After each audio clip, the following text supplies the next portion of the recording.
Olá, eu sou a Marilis Lúcia Castelli Figueiredo Gadiardo, sou professora universitária, sou professora do Departamento de Engenharia Hidráulica e Ambiental da Escola Politécnica da USP e sou professora do mestrado em Cidades Inteligentes e Sustentáveis da Uninove. Hoje eu venho compartilhar com vocês uma área de conhecimento em que eu atuo e que é bastante relevante na gestão e planejamento urbano. Vou falar sobre serviços ecossistêmicos na gestão e planejamento urbano. Eu aproveito para agradecer o convite do 5º Simpósio Brasileiro Online de Gestão Urbana e a oportunidade de compartilhar esse conteúdo com vocês. A nossa agenda de hoje vai falar sobre o que são serviços ecossistêmicos, a gente vai falar também sobre serviços ecossistêmicos em áreas urbanas, vamos enfatizar um pouco esse tema na questão das políticas públicas, com foco em áreas urbanas, e falar um pouquinho dos caminhos futuros para a consolidação do tema nesse escopo. Então, a origem do problema, né? Nós sabemos que os ecossistemas eles têm sido pressionados, né? Bastante pressionados aí com o desenvolvimento econômico, né? Com o avanço da economia, com o crescimento populacional e, mais recentemente, né? Pelo conhecimento, né? Dos efeitos aí das mudanças climáticas sobre a biodiversidade. É grande a preocupação, né? Das mudanças, dos efeitos das mudanças climáticas sobre a biodiversidade. Então, cada vez mais a gente tem internalizado que os ecossistemas, eles afetam, né, a pressão sobre os ecossistemas, eles afetam a nossa existência, mas também afetam a economia. Então, o termo serviços ecossistêmicos é um termo que surge da economia ecológica e que se define, né, que são os benefícios para as populações humanas, diretos, benefícios diretos ou indiretos, que vêm das funções que os ecossistemas desempenham. Tá? Isso foi bastante consolidado na avaliação ecológica do milênio de 2005. E falando um pouquinho, né, dos serviços ecossistêmicos, eles são classificados em 4 categorias, como a gente pode ver na imagem. A gente tem os serviços de provisão, que são aqueles que vêm diretamente da capacidade dos ecossistemas nos fornecer bens e serviços diretamente. Então, os mais evidentes são os alimentos, a água, os fitofármacos, né, resíduos, fibras, né? Ou seja, o que vem aí diretamente da natureza. Os serviços de regulação, que são os benefícios, né? Que vêm a partir dos processos naturais que regulam as condições ambientais que sustentam a vida humana. Então, purificação do ar, regulação do clima, regulação dos ciclos da água, controle de enchentes. A gente tem os serviços culturais, né, que são os serviços aí, os intangíveis, né, os mais difíceis de serem mensurados, que estão relacionados ao que a gente desfruta por meio dos ecossistemas. Então, benefícios recreacionais, de recreação, de lazer, de cultura, de educação e espirituais. E os serviços de suporte, que são a categoria que, na verdade, dá suporte ao desenvolvimento dos demais serviços, que são os processos naturais, né, que permitem que os outros serviços ocorram. Então, exatamente a formação do solo, a polinização, o famoso serviço de polinização, né, ou seja, muito tem se discutido aí do papel das abelhas tanto na produção agrícola quanto na manutenção das florestas, o que o declínio da população das abelhas representa, né, em termos de não somente da perda, né, do capital natural, mas também da perda, né, em termos de economia, em termos de recursos. Então, essas são as 4 categorias dos serviços ecossistêmicos, né? Mas o que isso tem a ver com área urbana, né? Então, o que isso tem a ver com gestão e planejamento de áreas urbanas, né? Quando a gente imagina, né, um tecido urbano, a gente vê, né, ou seja, um mosaico aí, né, uma área bastante de urbanização consolidada, ao fundo a gente vê vegetação, mas a gente sabe que o sistema urbano é bastante complexo, né? Ele é formado desde o meio construído, mas a gente também tem tanto o ambiente de resíduos, quanto o ambiente de áreas verdes, quanto o ambiente hídrico. Tá?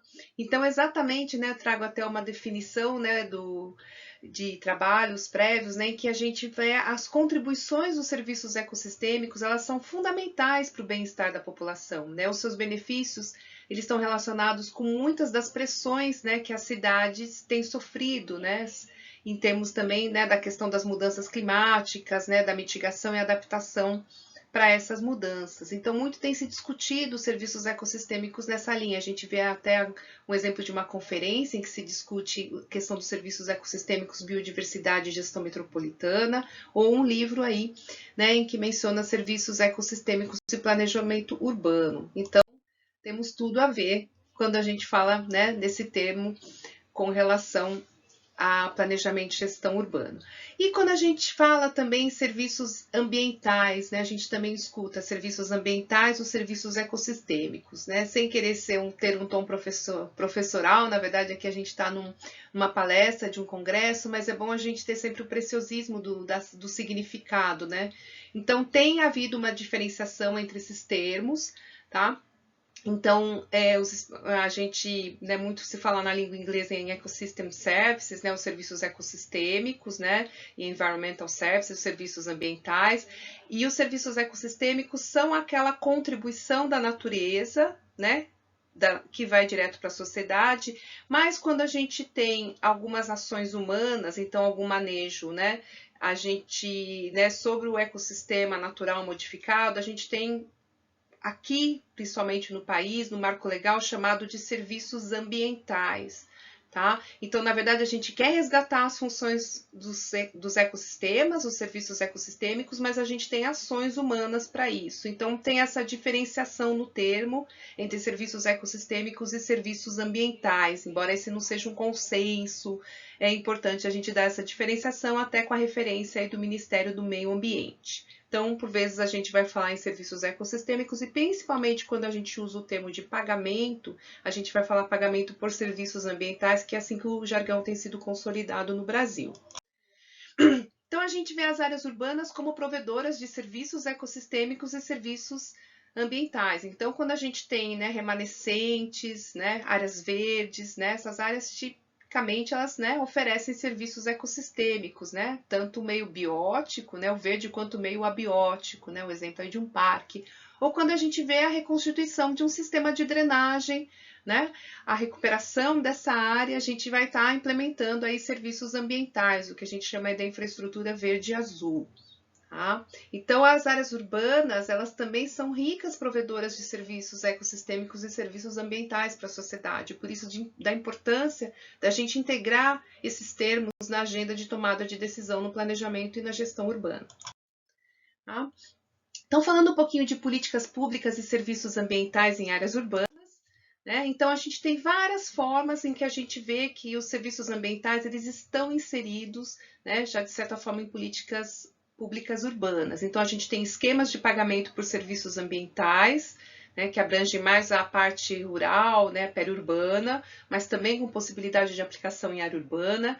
A gente tem uma inclusão no planejamento, vou explorar isso com vocês. A questão de subsídios para tomada de decisão, né? A gente usar o conceito de serviços ecossistêmicos para a proteção de áreas verdes urbanas, tá? Essa é uma diretriz que tem sido utilizada para recuperar ambientes degradados, então aquelas áreas degradadas em ambientes urbanos, o que a gente pode então implementar em termos de valorizar a oferta de serviços ecossistêmicos, a valorização da infraestrutura verde-azul, saindo dos projetos convencionais, dos projetos tradicionais, mas trazendo projetos mais arrojados que tentam melhorar a resiliência da cidade, e a parte de adaptação baseada na natureza, né, que é uma modalidade de adaptação às medidas climáticas, em que a gente tem usado, né, as soluções baseadas na natureza, ou seja, em que a gente explora os benefícios, a potencialidade dos ecossistemas para gerar benefícios para a gente.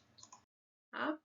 Falando um pouquinho, então, em termos de políticas públicas, né? Então, por exemplo, alguns municípios, pegando o exemplo de Campinas e de São Paulo, né, têm colocado na sua agenda pública os serviços ecossistêmicos, os serviços ambientais. Então, São Paulo recentemente lançou o seu Plano Municipal de Conservação e Recuperação de áreas prestadoras de serviços ambientais. Então, uma importante contribuição para que sejam, então, valorizadas certas áreas que têm essa aptidão, então, uma diretriz pública para isso. São Paulo também tem um programa muito interessante, que é o que está aí no cantinho do vídeo, que chama Ligue os Pontos, que é um programa de fortalecimento da agricultura, né? A agricultura é uma atividade não muito grande, né?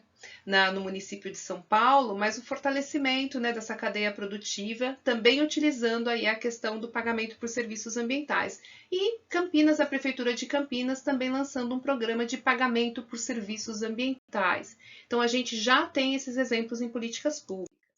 Tá? Um outro dado bastante interessante foi um levantamento que foi feito aqui no estado de São Paulo, né, que é a reserva da biosfera, então o Cinturão Verde, né, que circunda aí, né, na região aí da região metropolitana de São Paulo. Então é um famoso, né, ou seja, recorte aí, né, de proteção da biosfera, né, reserva da biosfera, e foi feito um levantamento bastante amplo, né, sobre a oferta dos serviços ecossistêmicos que essa região proporciona, né, serviços ecossistêmicos e bem-estar humano na reserva da biosfera do Cinturão Verde da cidade de São Paulo. Tá? Então, esse foi lançado no final, né? Esse trabalho foi lançado no final do ano passado, de 2020, e é um material, né, feito por um órgão, né, do público que dá subsídios, né, ou seja, para a tomada de decisão, para que ela considere os serviços ecossistêmicos, uma contribuição bastante importante. Tá? Aí eu queria falar um pouquinho das contribuições das minhas pesquisas, né, que eu venho desenvolvendo aí na universidade. São pesquisas de cunho aplicado, né, cunho prático, que visam dar contribuições na parte de planejamento e gestão urbana. Tá?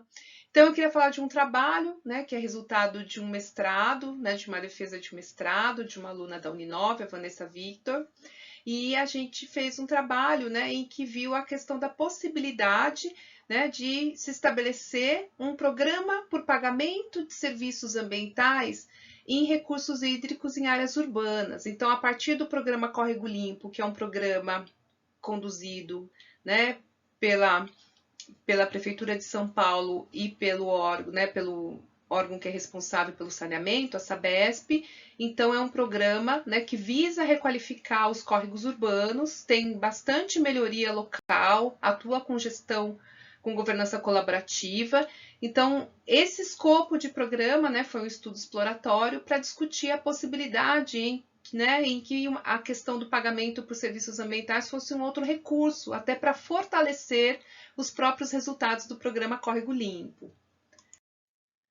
Aí eu queria compartilhar também um trabalho recente, né, publicado também com alunos, esses são alunos meus, né, são graduados, né, são engenheiros ambientais, e aí eles fizeram um trabalho, né, referente a levantar os serviços, né, ambientais e também os desserviços ambientais, né, então quando a gente inclui a agricultura no mosaico urbano, a gente, né, no tecido urbano, a gente também pode ter alguns desserviços, né, os famosos trade-offs, né, ou seja, os impactos negativos.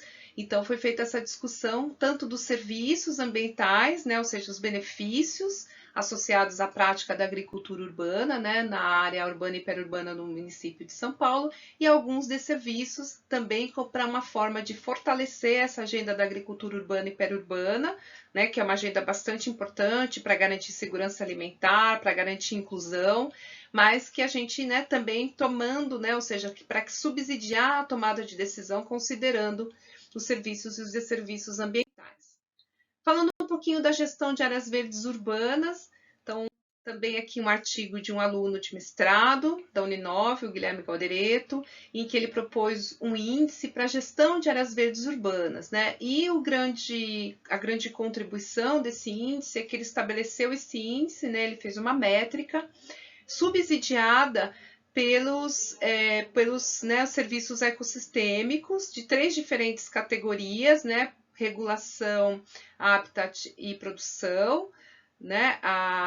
Ele não considerou a categoria dos serviços culturais, porque eles não tinham as mesmas métricas para ser levantados, né? No escopo do índice que ele propôs. Essa é uma limitação do trabalho, então, para que estudos futuros consigam avançar na questão de áreas verdes e os serviços culturais providos. Então, né, uma ferramenta bastante objetiva, foi aplicada em 2 parques, né, no Parque Buenos Aires e em outro parque, em outro distrito de São Paulo, e foi feita então a comparação entre esses índices para mostrar a sua, né, ou seja, a sua aplicabilidade em termos de gestão. Então, o que o parque precisa, né, melhorar para fornecer serviços ecossistêmicos. Então, permite tanto uma melhoria intrínseca em cada parque, quanto também uma comparação entre as diferentes áreas verdes, né? A gente sabe que a distribuição das áreas verdes, considerando o município de São Paulo e essa realidade, né, vários municípios brasileiros não tem uma distribuição adequada, muitas vezes em termos médios a gente atinge o que é preconizado pela Organização Mundial de Saúde, mas em termos localizados, né, ou seja, quando a gente, né, discretiza esse dado por distritos, a gente vê que isso não é atendido, né? Então, uma ferramenta para melhorar a questão das áreas verdes urbanas. Aqui também, ainda com relação a áreas verdes urbanas, mas considerando praças e parques urbanos, então como os usuários dessas praças e desses parques percebem a oferta de serviços ecossistêmicos. Então, aqui um outro lado, né? Ou seja, a mesma temática, né? No mesmo contexto, só que um outro ângulo, ou seja, ver o quanto que de fato a população tem percebido com relação a esses serviços ecossistêmicos. Aqui uma outra contribuição desenvolvida com colegas aí da Prefeitura Municipal de São Paulo e de outras universidades, então, o professor Maurício Lamano, o professor Paulo, a Hélia, a Solange, que são colegas da prefeitura. Então, uma discussão ampla sobre indicadores de serviços ecossistêmicos para o planejamento de áreas verdes urbanas. Então, a gente fez um trabalho bastante intenso de discussão, né, para ser considerado aí tanto no Plano Municipal de Arborização Urbana, mas principalmente no Plano Municipal de Áreas Verdes Protegidas, Áreas Verdes e Espaços Livres de São Paulo, Plan Pavel. Então, ou seja, o Plan Pavel também vem com essa tônica dos serviços ecossistêmicos. E uma outra vertente, a gente falar da recuperação, dos projetos de recuperação de ambientes urbanos degradados, né? A gente vê uma mudança, né? Ou seja, no planejamento do uso do solo, é muito comum os municípios eles requalificarem áreas, então a gente tem áreas industriais que hoje tem outra requalificação, foram requalificadas para urbanas, então áreas degradadas, né? Brownfields ou áreas em que a gente, né, teve uma degradação ambiental e depois essas áreas querem, então, né, elas devem, então, ser requalificadas. Então, a gente utilizar também a perspectiva dos serviços ecossistêmicos para a requalificação dessas áreas. Então, alguns exemplos. Então, esse também é um trabalho, então, em que a gente conseguiu explorar, mas o foco foi, então, explorar dos serviços ecossistêmicos culturais. Também um caso do projeto Córrego Limpo, do programa Córrego Limpo, perdão, né, o PCL, e um caso de sucesso, né, em que o córrego se manteve despoluído, em que a melhoria da qualidade do córrego, que a gente vê aqui na imagem no canto à direita, ainda que retificado, né, com poucos elementos, ainda mais tem vegetação, ou seja, as melhorias que o córrego obteve, né, por meio desse projeto, eles conseguiram sim alavancar alguns serviços culturais que são percebidos pela população. Então, esse foi o trabalho aí de mestrado do Fábio Flauzino, também aqui da Uninove, e ele mensurou, então, né, por meio da percepção, quais serviços culturais eram percebidos por essa população. Então, serviços de recreação, serviços de valor do patrimônio cultural, serviços de valores estéticos, né, e outros que não foram percebidos, né, como a questão de diversidade cultural, valores religiosos e espirituais, então, ou seja, alguns outros serviços não percebidos. Então, a ideia da proposta é também avaliar a eficácia desses programas por meio dos serviços culturais, porque também fazer com que a população perceba o rio não como um local para lançar dejetos, né, ou seja, como um local em que vão ser atenuados, né, os nossos poluentes, mas um local em que a gente pode ter um espaço de convivência, de cultura, de lazer, de qualidade de vida. Um outro trabalho também foi mais um trabalho, um levantamento inicial da questão da gente trabalhar, né, vendo a adaptação baseada em ecossistemas, então na transformação das cidades resilientes e sustentáveis, né, então foram analisados os programas de revitalização de rios urbanos, mas tendo como, ou seja, o cerne da discussão, os serviços ecossistêmicos, como a gente vê aqui na figura à esquerda, então a gente vê a infraestrutura verde-azul e os serviços ecossistêmicos, né, ou seja, então os benefícios e, né, a sua tradução, né, purificação do ar, sequestro de carbono, interação espiritual e intelectual, e resultando em uma série de benefícios, tanto físicos, né, quanto psicológicos e sociais para a população. Então, também um trabalho com serviços ecossistêmicos e ambiente urbano. E esse recentemente publicado, né, em que a gente avaliou, né, então a gente tem o plano nacional de adaptação às mudanças climáticas. A gente também utilizou um estudo de caso, né? Trabalho bastante em São Paulo porque a gente, né, está situado em São Paulo, né? Eu sei que a gente está falando para a gente do Brasil inteiro, mas as pesquisas, né, a gente realizando, principalmente as pesquisas de campo, né, próximas aí da onde a gente tem a sede das universidades. Então, um levantamento também da percepção da população, né, se aquelas medidas de revitalização de drenagem, elas de fato ensejam medidas de adaptação baseadas em ecossistemas, como preconizado no Plano Nacional de Adaptação às Mudanças Climáticas. Também, para mensurar isso, na verdade, a gente mensurou a percepção dessa população sobre os serviços ecossistêmicos e a ligação desses serviços com as medidas de adaptação. Então, também dando subsídios aí para fortalecimento de políticas públicas, né, do plano nacional, aplicação ao plano local. Tá? E repensando em parques, né, urbanos, considerando a oferta dos serviços ecossistêmicos. Então, aqui a gente falando também então, um pouquinho da questão aí da oferta serviços ecossistêmicos. Então, um projeto que foi desenvolvido por alunos, né, da graduação. Esse é um projeto que foi feito um trabalho de formatura, uma demanda também da prefeitura, da gente repensar um pouquinho a concepção desses parques, né? Então, a gente tem muitas vezes os parques lineares, né? Isso está no nosso plano diretor estratégico de São Paulo. Então, um parque linear como uma diretriz para revitalização de áreas, para recuperação, para garantir, né, áreas verdes para a população, e muitas vezes tem uns projetos muito tradicionais, né, então rios retificados, né, com as margens, né, concretadas, então repensar, né, reconstruir, então os serviços ecossistêmicos trazem um pouco dessa dinâmica, vamos repensar, né, as margens desses rios precisam ser necessariamente com concreto, com revestimento em gabião, muro de gabião, né, ou seja, aquela gaiola com blocos, com tensão, ou seja, porque a gente não pode repensar, né, utilizando outras técnicas, que são as técnicas de bioengenharia de solos. O que são essas técnicas de bioengenharia de solos? Exatamente a gente usar materiais inertes conjugados com materiais vivos. Então, isso vai recriar aquele ambiente de mata ciliar, no que no ambiente urbano é muito raro, né, principalmente nas grandes cidades, né, que a gente tem a mata ciliar, muitas vezes a gente chega, inclusive, né, a gente ocupa todas as várzeas, então reconstituir a margem, por quê? Porque a margem oferece vários serviços ecossistêmicos, né, serviços de regulação, né, ou seja, regula a questão de cheias, retém sedimentos, melhora a formação do solo, serviços de suporte, melhora a qualidade da água, depuração da água. Então, ou seja, que os projetos valorizem a infraestrutura verde-azul, e esse foi um projeto piloto nesse sentido, num córrego aqui na região do Morumbi, em São Paulo.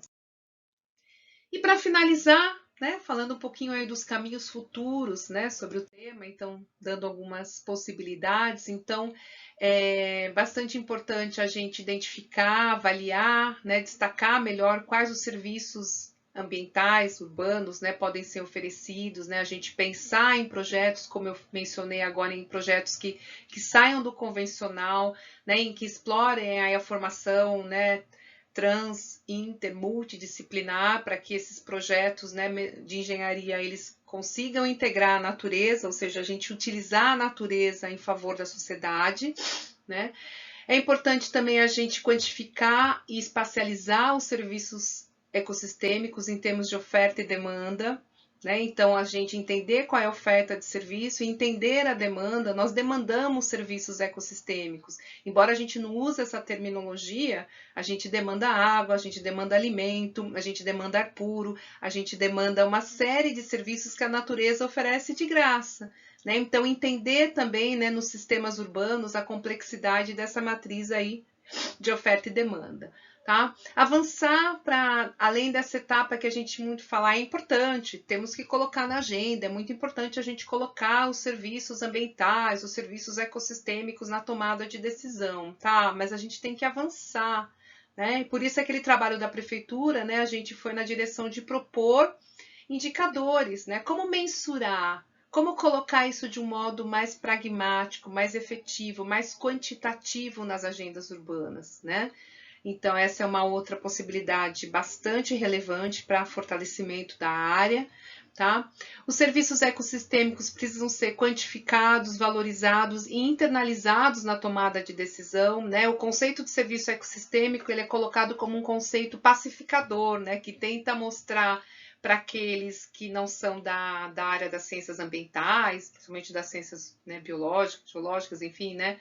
Do ambiental, das ciências ambientais, que o ambiente, né, ele tem um valor, né, o que os economistas chamam de recurso, né, do capital natural, né, os recursos naturais. Então, ele tem um valor muito importante para a manutenção da vida. A gente depende, né, acho que a questão das mudanças climáticas mostra o quanto nós dependemos, né, de floresta no lugar, né, floresta em pé, do equilíbrio dos processos, inclusive para a continuidade da vida no planeta, né? Então a gente precisa cada vez mais internalizar, né? Integrar os serviços ecossistêmicos em políticas públicas, tá? Eu dei muitos exemplos assim, mas são políticas de verde, né? São políticas que falam de áreas verdes, políticas por pagamento de serviços ambientais, mas para isso sair também das áreas verdes. Porque, na verdade, a gente precisa, né, dos serviços ecossistêmicos, né, em tudo, né? Então, por exemplo, a gente tem setores que estão muito mais, já percebem muito mais isso de modo muito mais claro. Então, setor de saneamento, setor de abastecimento de água. Então, eles dependem do recurso água, né, da provisão de água. Tá? Então, a gente tem esquemas de pagamento por serviços ambientais de recursos hídricos extremamente consolidado. Fica a dica aí para vocês consultarem, né? Irem aí na internet consultar, procurem pelo pagamento por serviços ambientais de extrema. Então, vocês vão ver o quão sofisticado e já antigo, perene é esse projeto. Né? Então, a gente tem que integrar em políticas, né, diversas e, obviamente, aí em políticas urbanas. Tá? E a gente tem, então, uma série aí de políticas públicas que estão, né, tentando fazer essa integração. Então, quando a gente fala de adaptação às mudanças climáticas, a gente está indo para a linha da infraestrutura, de melhorar a infraestrutura, então a gente sai do verde, também vai para a parte da engenharia, o que, que a gente pode fazer, por isso que a gente tem adaptação baseada em ecossistemas, né? A gente tem os planos diretores, como, né, ou seja, carros-chefes aí para o disciplinamento do uso do solo, então é importante esse conceito estar internalizado, né? Cidades como da rede C40, cidades que estão se preparando, né, para ser adaptadas aí para as mudanças climáticas, e uma série de outros planos, seja no recorte regional, seja no recorte setorial, como eu falei, de abastecimento de água e saneamento. Então, eu queria agradecer essa oportunidade, espero que vocês tenham gostado, gratidão, aqui a gente tem o meu e-mail. Foi um prazer estar com vocês, compartilhando um pouquinho desse tema que para mim ele é muito caro, tem um valor inestimável, que a gente tem discutido bastante, né, e tem avançado para que ele se consolide cada vez mais nas agendas, né, pública e agenda privada, e principalmente aí no planejamento e gestão urbana. Um abraço e bom evento para todos.